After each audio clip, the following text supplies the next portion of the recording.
Pour continuer sur les notions de mortalité, on peut comparer aussi la mortalité annuelle, donc le nombre de décès, par exemple ici en France, chaque année, occasionnés par différents types d'expositions ou de pathologies. Voici différents types de causes de mortalité: les accidents de la route, le suicide, tabac, infection nosocomiale, sida, alcool, asthme, pollution de l'air et accidents domestiques. Quels sont les chiffres de mortalité liés à ces différentes causes? De façon assez surprenante, les accidents de la route, qui sont régulièrement relayés par la presse, par exemple, effectivement, ne constituent qu'une mortalité relativement limitée. On est à nettement moins de 4000 décès chaque année aujourd'hui, par exemple, occasionnés par les accidents de la route. Ce qui est peu en termes de nombre total de décès, bien sûr, mais qui représente quelque chose de très important sur un plan de l'impact psychologique, bien évidemment, mais aussi du fait que beaucoup des personnes qui meurent dans des accidents de la route sont des personnes relativement jeunes, avec donc un impact psychologique plus marqué encore, en plus de la brutalité, bien sûr, de ce type de décès.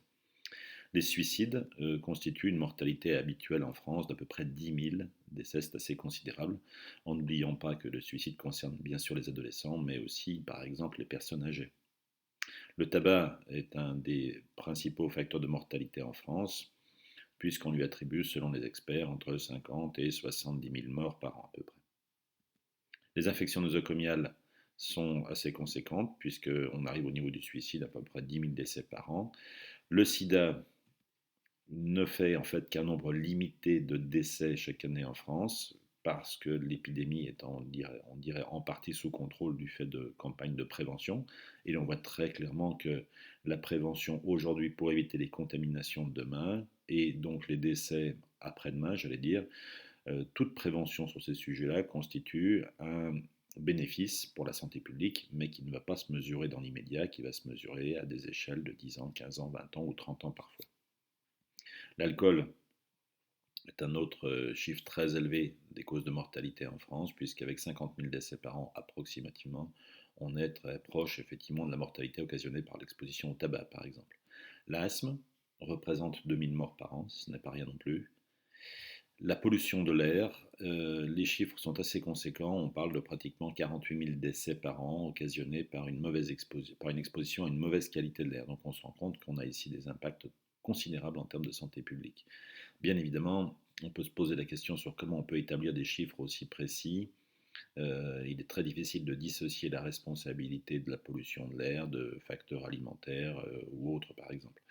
On pense ici qu'il s'agit c'est plutôt des ordres de grandeur, en tout cas qu'il faut considérer, parce qu'une personne qui meurt d'une pathologie associée à la mauvaise qualité de l'air mourra bien plus souvent d'ailleurs de pathologies cardiovasculaires que respiratoires.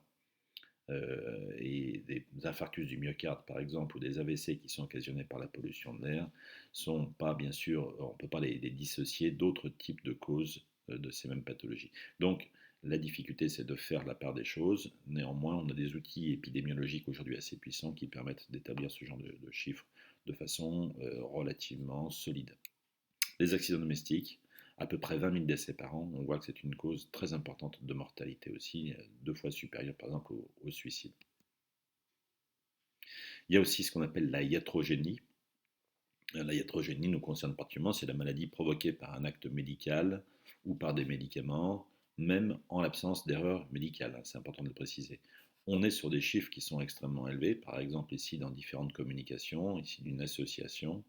Avec 15 millions d'hospitalisations en France en 2013, le nombre de décès pourrait ainsi avoisiner les 50 000, faisant la troisième cause de mortalité du pays après les cancers et les maladies cardiovasculaires.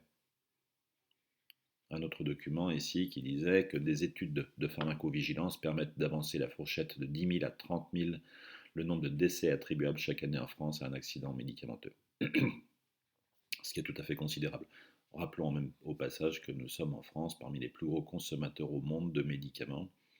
Il est important aujourd'hui d'apprendre à maîtriser la prise de médicaments. Alors bien sûr, vous êtes infirmier, vous n'êtes pas des prescripteurs de ces médicaments, vous ne serez pas demain prescripteur, mais notre rôle est important pour bien préciser que les médicaments doivent être pris sur prescription médicale et que l'automédication doit être quelque chose là aussi de très modéré. On a aussi un encouragement, j'allais dire, dans une certaine part de la population à la prise de médicaments dans le cadre de l'automédication qui n'est pas forcément sans conséquences aussi, notamment en termes d'accidents. On parle beaucoup du paracétamol et des problèmes notamment hépatiques qu'il occasionne.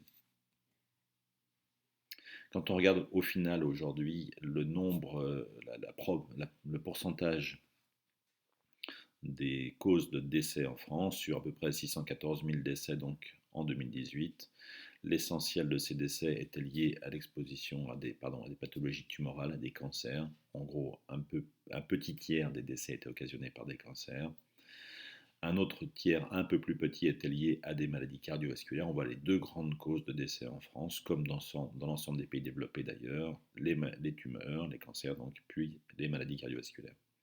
On a eu une inversion de la tendance puisqu'il y a encore une quinzaine d'années, on avait principalement comme cause de décès en France les maladies cardiovasculaires devant les cancers. Et on voit ensuite décliner toute une série d'autres raisons, les accidents, la maladie d'Alzheimer, le diabète, les pneumonies, les grippes, etc. Et puis autre cause, 22% qui regroupe une multitude de causes, de chacune une proportion très limitée de la mortalité occasionnée chaque année en France. Un autre indicateur important à considérer, c'est tout ce qui se concerne la mortalité autour de la naissance. Sur un plan démographique, on parlera d'avortement jusqu'à l'âge de 6 mois de grossesse. Ensuite, la mortalité périnatale, autour donc de la naissance, entre le dernier trimestre de la grossesse et 7 jours après la naissance. On parle de mortalité périnatale. Elle évolue de façon assez remarquable dans l'ensemble des pays développés dans les 50 dernières années, avec par exemple ici des chiffres d'effondrement de ce taux de mortalité périnatale. On parle aussi beaucoup d'un autre indicateur qui est souvent utilisé pour comparer des pays entre eux, ici la mortalité infantile, qui, on le voit, en France est assez faible. Alors, difficile de comparer, je vous donne d'autres éléments, mais on voit très bien la baisse très sensible de cette mortalité infantile en France entre les années 75, donc il y a pratiquement une cinquantaine d'années, et aujourd'hui, on a un effondrement de cette mortalité infantile. Comparé à certains types de pays, les chiffres sont radicalement différents. En Sierra Leone, un des pays les plus pauvres de la planète, on est sur des taux de mortalité infantile qui sont tout à fait considérables, de 165 pour 1000, qu'on avait en fait dans nos pays développés il y a un siècle et demi de ça. La moyenne mondiale aujourd'hui de la mortalité infantile se situe aux environs de 55 pour 1000. On a d'autres indicateurs, la mortalité néonatale, précoce ou tardive, la mortalité postnatale, et puis surtout un autre indicateur qu'on peut aussi trouver dans la littérature, qui est la mortalité juvénile, qui est le nombre de décès occasionnés, quelles qu'en soient les causes, occasionnés dans la période de 1 an à 5 ans. La situation française au niveau de la mortalité infantile a quelque peu évolué dans le temps puisqu'elle a sensiblement augmenté. On a eu des évolutions un peu contrastées.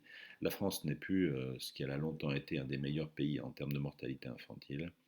On reste bien sûr dans le peloton de tête, néanmoins on n'a plus forcément aujourd'hui des chiffres aussi favorables que ceux qu'on peut trouver par exemple en Europe du Nord. Certains évoquent notamment l'effondrement ou en tout cas un problème de prise en charge, d'un problème de prise en charge des personnes, notamment des femmes enceintes, particulièrement dans des milieux difficiles. On pourrait parler associé à ce type de mortalité infantile et la mortalité maternelle, qui est la mortalité donc ici le nombre de décès qui surviennent en cours de grossesse, quel que soit le terme, ou dans les 42 jours suivant l'accouchement d'une cause quelconque liée à la grossesse ou à ses soins. Et là, on voit très clairement aussi des chiffres qui sont, quand on prend un peu de recul, vertigineux. La France, cette mortalité maternelle s'est littéralement effondrée au cours du dernier siècle. On voit aujourd'hui un taux de mortalité maternelle en 2010 qui est affiché à 8,4 pour 1000, c'est-à-dire on est sur des chiffres qui sont très faibles quand on les compare à certains autres pays. Regardez la Sierra Leone par exemple, avec 2100, c'est assez considérable. Dans des pays de ce type, on a des risques de décès qui sont considérables. Ça fait pratiquement un accouchement, enfin une naissance sur 50 va produire le décès de la femme qui a mis au monde cet enfant.